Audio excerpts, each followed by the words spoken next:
கார்த்திகை மாதம் மாலை அணிந்தோம், கருப்பு உடையிலே கவலைய மறந்தோம், கெட்ட பழக்கத்தை அடியோடு மறந்தோம், ஐயனை காண விரதம் இருந்தோம். சபரிமலை வாசா உனக்கு சந்தனாபிஷேகம்.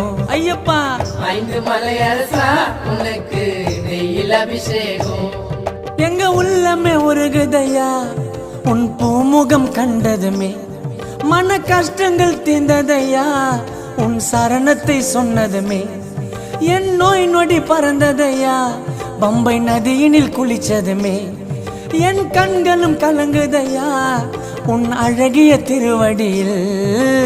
சபரிமலை வாசா உனக்கு சந்தனாபிஷேகம். பாடுங்கோ 5 மலையரசா உனக்கு நெய்யில் அபிஷேகம். தோம் தோம் தத்தி தோம் சாமி திண்டகத்தோம் ஐயப்ப திண்டகத்தோம் தோம் தோம்